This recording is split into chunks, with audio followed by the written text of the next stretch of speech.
Hello and welcome to Travel Base. It's Ghana's number one travel show, bringing you the very best of Ghana and beyond. One industry that is suffering the most immediate repercussions of COVID-19 is the hospitality and leisure industry. I came across an article by Ishmael Mensah, Associate Professor at the Department of Hospitality and Tourism Management, University of Cape Coast, article titled Unpacking the Impacts of COVID-19 on Tourism and Repackaging the Hotel Service. And this is what he had to say. Hotels are one of the hardest hit industries by COVID-19 as a result of massive cancellation of flights, tours, events, hotel reservations, and a resultant decline in inbound travel. Hotel occupancy rates have dropped sharply, and there's a general agreement that the industry will not be the same long after lockdown and travel restrictions have been lifted.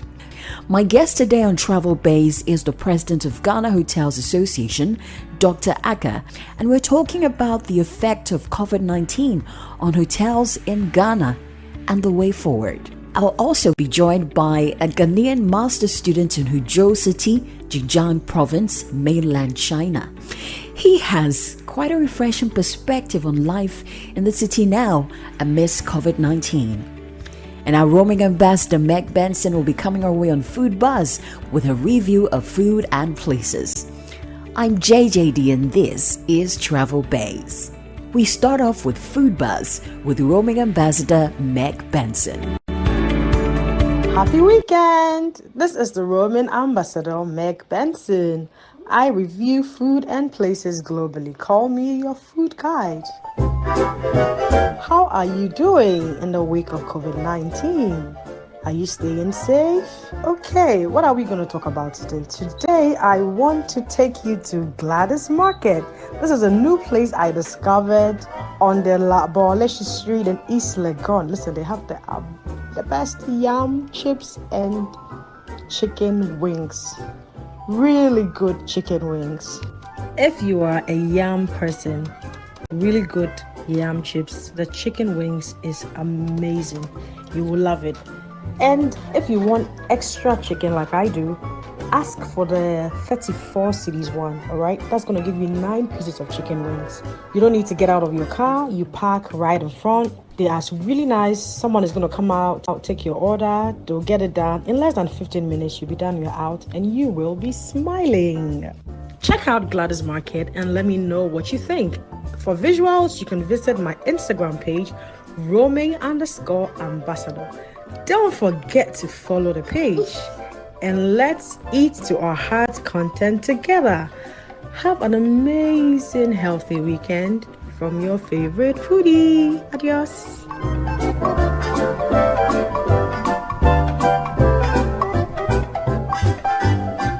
Ghana is a beautiful country. My guest for today on Travel Base is the president of Ghana Hotels Association, and we're going to be talking about hotels in Ghana in these times of COVID-19.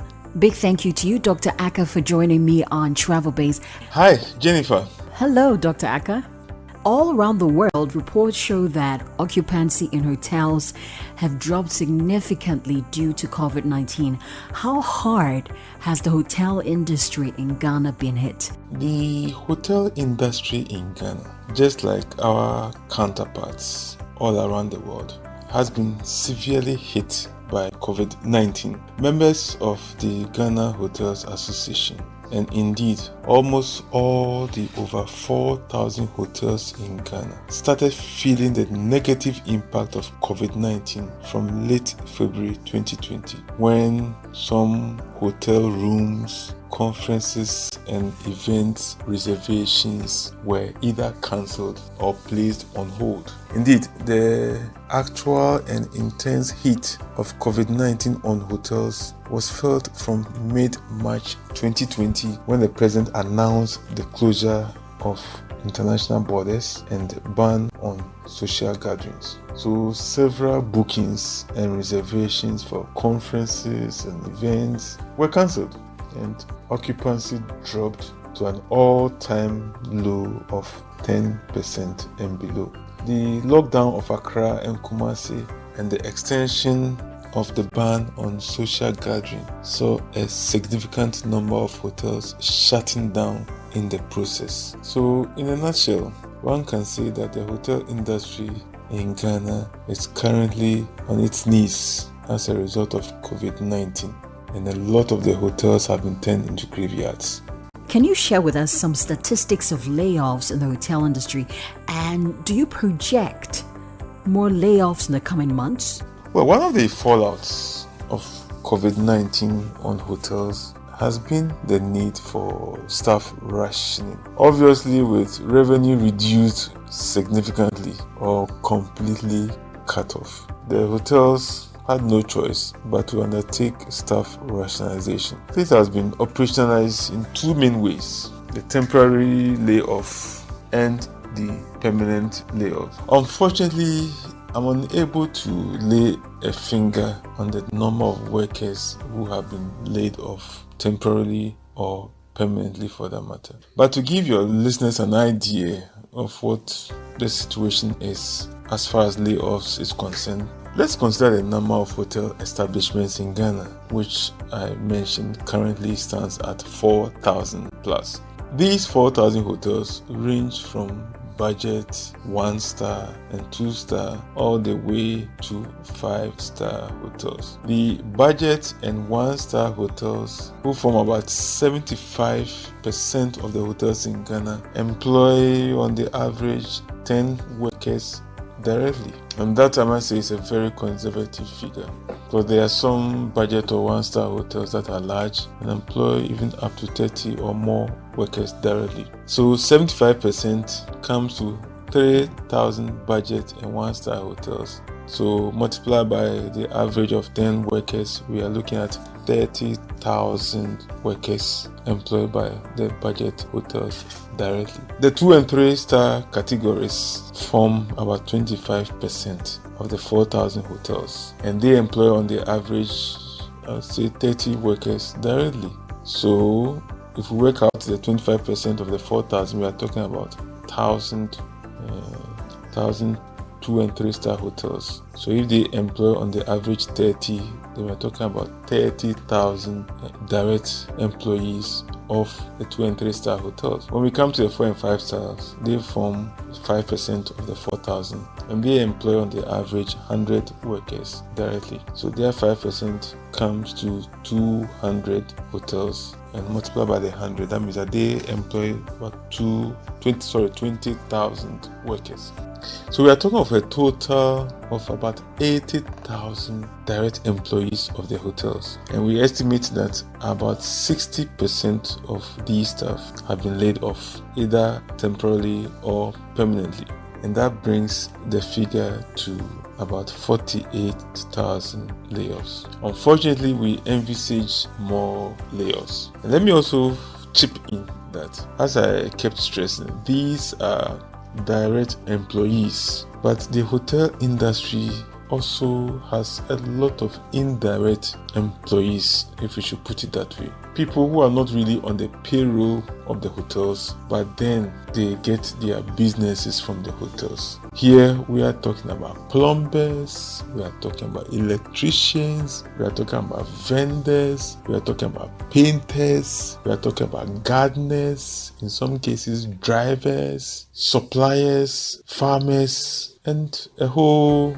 host of them. These are all people who depend on the hotel industry for livelihood. So the figures I gave refers to the direct employers. The big question is, what about the indirect employees? And the last statistics from the tourism industry indicates that this is in the range of over 300,000, but that's for the tourism, travel, and hospitality industry as a whole.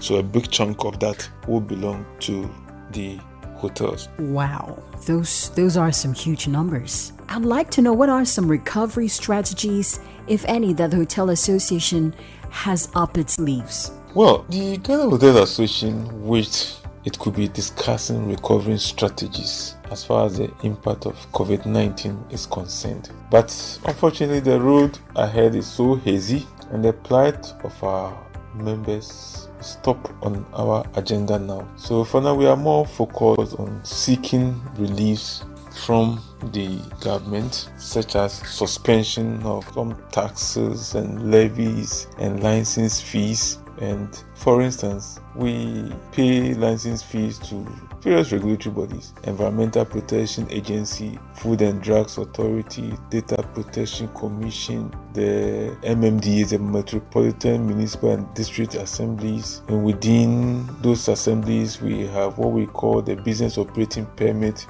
And then we also do the suitability report, health certificates. We pay SNIT, we pay tier 1, tier 2 of SNIT, and we also pay the 1% tourism development levy. So we are saying that can these be suspended for now? We've also petitioned government for financial support, and so far the response has been the 600 million Ghana cedis, which the NBSSI is expected to disburse in the coming days. The government has also reduced the tariffs on water and electricity, which was one of the things we petitioned government on when we started really feeling the heat. So for now, these are our priorities. We are trying to see how best the plight of our members will be addressed. I really hope those measures taken by the government is going to ease the pressure of hotel operators, because these are really hard times. How different are things going to be for the hotel industry after travel restrictions and lockdown lifting and all that? Well, due to the nature of the hotel industry and its focus on people, I can foresee the industry taking quite a substantial time to recover, even after the virus has been tamed and various restrictions have been lifted. I can see hotels doing more marketing to bring back their old clients and attract new ones as well. I can see hoteliers keeping their eyes on their expenses in light of the lower revenue which they will experience, which obviously will also affect the quality of service. But I can also see online bookings and payments being heightened. And there's also the likelihood that there are regulators, the Ghana Tourism Authority and the other ones that I mentioned earlier on, coming strong on us to ensure that the safety and security of our clients and staff are assured. I also think that the hoteliers will show more interest in the activities of Hotels Association. For now, we have two main hotel associations in Ghana. The Ghana Hotels Association, which is the biggest with presence in all the regions, and then the Ghana Progressive Hotels Association. It's obvious that these associations have been quite forceful in getting or influencing government to intervene in the situation that the hotels find themselves. So moving forward, I'm sure a lot more hotels would want to join the association so that they will feel the impact of what government supports for the industry is. Dr. Aka, what's the new normal people should expect when lodging in hotels now? New normal? Well, any guests going to lodge in the hotel, first of all, should expect that there's going to be an insistence on the provision of personal details. The challenge we have in some of the hotels, and this usually applies to the lower hotels such as the budget and one star, that sometimes guests refuse to provide information on their personal details. Sometimes they even give wrong information, wrong phone numbers, wrong addresses, wrong names, and so on. But after this experience, especially with the contact tracing that was going on and the possibility of a hotel being sanctioned if it's found that somebody lodged in your premise and you did not take the details of that person, I'm sure that the hotels are going to insist on the provision of personal details going forward. Again, I'm sure there'll be heightened communication when you visit a hotel in terms of communication on the diseases, communication on what to do if you find yourself in a particular situation. And then there's also going to be the heightened hygiene protocols. I can see a lot of hotels using the thermometer guns, insisting that guests wash their hands, use hand sanitizers, and depending on the situation, of the virus, if the mask is still needed, they will ensure or insist that it is used. We'll also likely see enhanced use of digital payments, paying through mobile money, paying through the POS and digital transfers and all those things. So these are all going to form part of the new normal in our hotels, and I think our guests will have to start getting used to it.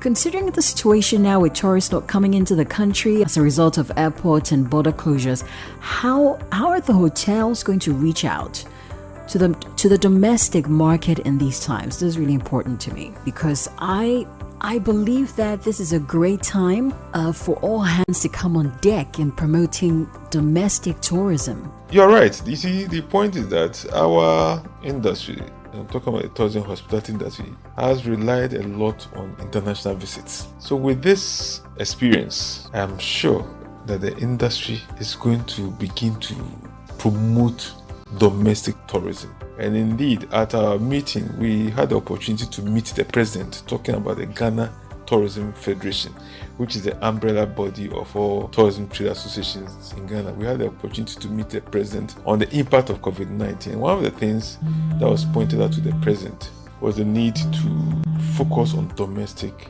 market moving forward. Thank you very much, Dr. Aka, for making the time to speak with us. Thank you very much.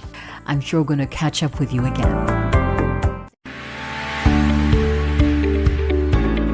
Up next on Travel Base, joining me is Peter Baini, studying a master's program in Huzhou City, Zhejiang Province, mainland China. He'll be sharing with us life in China now amidst COVID-19. Hello, Peter. Hello, Jennifer. What master's program are you pursuing? And currently, I'm pursuing a research master's degree in educational management from Huzhou Normal University. So what's the situation or feeling in China now, particularly in your city? First of all, I would like to say thank you very much for this opportunity. The situation currently in China is very stable. The people are full of hope because they believe their government is capable of managing the situation. And indeed, the government have really tried their best through very good policies and safety measures that have been put in place. And I must admit that I'm very much impressed by their policies just to curtail COVID-19 and its effects. Indeed, there's a lot of hope in China now, and life is returning to normal. People are moving about, businesses are opened, and everything is getting to normal. You're talking about great policies. What are some of these policies? Can you share them with us? First of all, right from the period of the full lockdown, even to date, no entry and exit to and from China, that's mainland China, until further notice. The government gave 2 months grace period to all those whose visas were due to expire during the period of the full lockdown. And I want to believe by now most of them might have gone to renew their visas. All purchases were supposed to be done online, and the delivery men were supposed to bring them to our doorsteps. For campus, I would say some of the policies includes the main gates were all locked, no entry or exit. The only people who were allowed to enter were the delivery vans, were those driving the delivery vans to come and deliver ordered goods that have been ordered via online. And then we also have constant and compulsory medical checks. We are also allowed not to go out, but currently, as we have moved from the full lockdown to the partial lockdown, you only go out by exit. And this should be for a very genuine and important reason. Permissions are not given on reasons that are not really important. And with this, you will need your college or department or school to approve of the exit. And then your research supervisor would accompany you to wherever you are going. And that means you need to be very time conscious because you need to indicate where you are going, how long you will spend there, and all that comes with it. How has the lockdown experience been like? With the lockdown, I would say there have been 2 phases. We've had the phase 1, which has been the total lockdown, and the phase 2, which has been the partial lockdown. With the total lockdown, it was for 2 months from late January to ending of March, during which everyone was expected to be indoors, irrespective of your pedigree. and we those on campus, we were supposed to be indoors, and we checked our temperatures twice a day. Our professors were always around to spend time with us and encourage us. The school supplied us with our daily necessities. And this is something that has been done for all students in all tertiary institutions in China. And I will say kudos to the Chinese government for this bold initiative to help we, the foreign students on campus. And with the partial lockdown period, people are allowed to go out, cities are opened, people are doing their businesses. But then, in our case, we are still on campus. We only go out with exits. So that's the situation. What's a day like for you? With my typical day, I would say I wake up very early because our lectures start from 8 a.m. and some can last to as long as 9:30 p.m. depending on your schedules. We have breaks in between, lunch and late breaks where you can have a nap. For my off days, I do work on my research and assignments because my program, and I would say for the master's program here, it has been very engaging. We've had lots of assignments and research works to do. As a result, you really do not have time to waste. The least time you have, you need to work on something because late submissions are not entertained at all. Then on Saturdays, early in the morning, I'll go and play some lawn tennis, and late in the afternoon, play some table tennis just to release some stress. Then on Sundays, as usual, in a prayer mood, I'll join my father, the Apostle General Reverend Sam Kanchankra, for the online service from our headquarters, Royal House Chapel headquarters, Ahimfie in Accra, from the hours of 5 p.m. to 7 p.m., beyond which I will also have 1 hour with my Chinese brothers and sisters for the Chinese fellowship. Trust me, we have a lot of Christians in China. I'm curious, are your lectures physical or virtual ones? Currently, we are still using the virtual lecture system, and it's very impactful. The apps we are using are very good. It's able to take attendance. We submit exercises. We use video. Our faces can be seen. If you are not there, you can be noticed. You have to manage with the technology. And currently, most provinces in China, mainland China, have allowed Chinese students within mainland China to return to school. They are also doing the virtual lectures for now, pending final approval to go back to the lecture room. Considering you're in a country where COVID-19 started, you've seen intense lockdown measures. Now they're being eased, reports of the spread from China to other countries. What do you say to friends and families in some of these countries who are also battling COVID-19? Initially, with the way the situation was, we were sending messages of hope generally to people just to tell them we are safe because they thought China was sinking and we're all dying, but that wasn't the situation on the ground. There was actually some misinformation somewhere. As a result, we had to always be online to be encouraging people, send voice notes and what have you, just to encourage them. And for some of us, we are still doing it. Myself, I still send messages every day to people all over the world. I counsel, I talk to, I encourage, especially those in the hard-hit areas. I'm in touch with the family, and I know my constant messages is really bringing hope to people. And trust me, a lot of people are drawing closer to God. The next question I'm asking everybody I'm speaking to around this time concerning COVID-19 and from various nations, what would you say are some lessons that this pandemic has taught you? With the lessons I've learned from COVID-19, I would say the first one is that trust in God, because it's only God who can save us out of this situation. In the book of Proverbs chapter 3 verse 5 says, trust in the Lord with all your heart and lean not on your own understanding. In all your ways acknowledge him and he shall direct your path. This is a time we need God. You need to live at peace with people, because at this time you need everyone. Everyone is needed to help manage this situation. You need to seek the good of all people, irrespective of race, religion, pedigree. Everyone is needed. This is no time for racism. This is a time for concerted efforts. Finally, what's your message to friends and family in Ghana? My message to the entire Ghanaian populace. In Exodus chapter 14 verse 13, Bible says, and Moses said unto the people, fear ye not, stand still and see the salvation of the Lord, which he has shown to you today. For the Egyptians whom you see today, you shall see them no more forever. I declare that COVID-19 too will come to an end. My simple advice is, don't panic, Just stay safe, stay home, avoid social gathering, adhere strictly to the precautionary measures being put in place. It has worked for the Chinese, and I know if we Ghanaians should cooperate with the government and the health workers, this will be brought to an end. Above all, we need to add prayer. Now, my advice to the students: for the kids, you can log on to digital library to learn something and play some educational games. For the adult students, you can take advantage and enroll on some of the free online courses.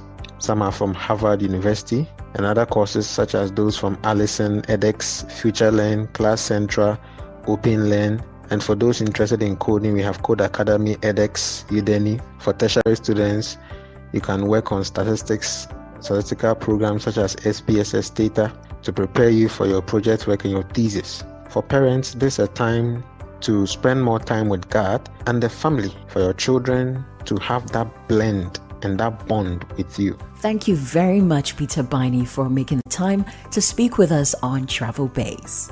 Thanks very much for having me. God bless you. Remember to like us on Facebook, follow us on Instagram as Travel Base GH, and do not forget to subscribe to our YouTube channel for more editions. Thank you for listening to Travel Base, Ghana's #1 travel show, bringing you the very best of Ghana and beyond. Thank you to my guests, Peter Biney, and also the president of Ghana Hotels Association, Dr. Edward Acker. I'm JJD, and this has been Travel Base. Catch us same time next week. Bye-bye.